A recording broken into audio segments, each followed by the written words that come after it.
Assalamualaikum warahmatullahi wabarakatuh. Halo semuanya, perkenalkan nama saya Lydia Sofiana dari kelas Pendidikan Ekonomi 2024D.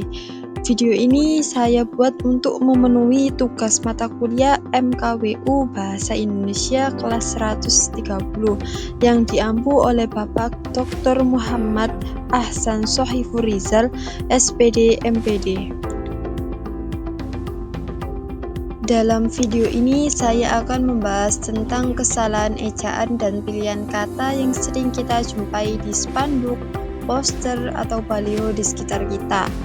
Bahasa Indonesia memiliki pedoman resmi penulisan yang disebut EYD 5, yakni Ejaan Bahasa Indonesia yang disempurnakan edisi kelima. EYD ini mengatur hal-hal penting seperti penggunaan huruf kapital, penulisan kata depan di dan ke, penulisan singkatan dan akronim, penggunaan tanda baca, serta pemilihan kata baku.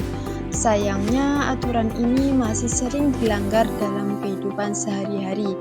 Karena itu, dalam video ini saya akan menunjukkan 5 contoh kesalahan nyata. Lalu kita analisis dan perbaiki sesuai kaidah EYD 5. Contoh pertama adalah sebuah baliho dengan tulisan "Hidup lo adalah konten gue". Jika kita analisis berdasarkan pedoman EYD 5, ada 2 kesalahan utama. Pertama, penggunaan bahasa tidak baku. Kata lo dan gue merupakan bahasa gaul, bukan bahasa baku. Kedua, penggunaan huruf kapital. Seluruh kalimat ditulis dengan huruf kapital. Menurut aturan EYD 5, huruf kapital hanya digunakan di awal kalimat atau pada nama diri, bukan untuk keseluruhan kalimat. Sehingga perbaikan bentuk yang sesuai dengan kaidah adalah hidupmu adalah konten saya. Meskipun agak kaku, tapi sesuai dengan bahasa baku, atau bisa lebih formal menjadi hidupmu adalah bagian dari konten saya. Selanjutnya, yang kedua, mari kita lihat contoh kesalahan ejaan pada sebuah baliho yang bertuliskan "beli catnya di sini aja". Pertama, kesalahan penulisan kata catnya. Menurut EYD 5, kata ganti kepunyaan sepertinya harus digabung dengan kata sebelumnya, bukan dipisah. Kesalahan kedua, kesalahan penulisan kata di sini. Kata depan atau petunjuk seperti di sini, ke sana, kemari, dipisah penulisannya. Ketiga, ada unsur non-baku dengan kata aja. Kata ini merupakan bentuk tidak baku dari saja. Untuk penggunaan resmi sesuai EYD seharusnya ditulis saja. Maka, jika kita perbaiki keseluruhan kalimatnya sesuai EYD 5, hasilnya menjadi "beli catnya di sini saja". Contoh ketiga, teks di baliho "dijual tanah dan bangunan". Kesalahan yang pertama, kesalahan penulisan kata "dijual". Kata di dalam kalimat ini bukankah kata depan yang menunjukkan tempat, melainkan imbuhan awalan dari kata kerja jual. Menurut EYD, imbuhan harus digabung dengan kata dasarnya. Yang kedua, penulisan huruf kapital. Menurut EYD 5, huruf kapital digunakan pada awal kalimat atau untuk nama diri, bukan keseluruhan kalimat. Yang ketiga, singkatan hub bapak BPK. Singkatan BPK untuk bapak sebenarnya boleh digunakan, akan tetapi lebih baik ditulis lengkap agar lebih formal. Jadi, perbaikannya adalah "dijual tanah dan bangunan luas 1480 meter persegi tanpa perantara, hubungi Bapak Nano".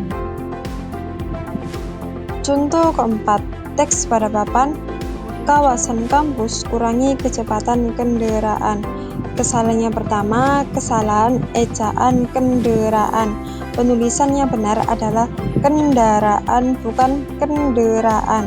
Kesalahan yang kedua, penulisan huruf kapital. Menurut EYD 5, huruf kapital sebaiknya hanya dipakai pada huruf pertama awal kalimat, nama diri, atau untuk penekanan khusus. Yang ketiga, tanda baca. Tidak ada tanda baca pemisah antara kawasan kampus dengan kurangi kecepatan. Jadi, perbaikan yang bisa dilakukan adalah kawasan kampus, kurangi kecepatan kendaraan. Contoh terakhir, teks pada papan, silahkan ambil nomor antrian. Kesalahan yang pertama, penulisan kata silahkan. Penulisan ini salah, karena kata yang benar adalah silahkan. Yang kedua, pemakaian huruf kapital. Semua kata ditulis dengan huruf kapital. Dalam EYD 5, huruf kapital sebaiknya dipakai huruf pertama di awal kalimat, kecuali penekanan. Yang ketiga, tanda baca. Tidak ada tanda baca di akhir kalimat. Seharusnya diberi titik agar kalimat selesai dengan baik.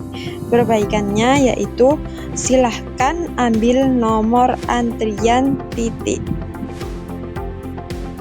Demikianlah analisis kita terhadap 5 baliho yang sudah kita bahas. Dari contoh-contoh tersebut, kita bisa belajar bahwa penggunaan bahasa sesuai kaidah EYD 5 bukan hanya soal aturan, tetapi juga tentang kerapian, kejelasan, dan wibawa bahasa Indonesia.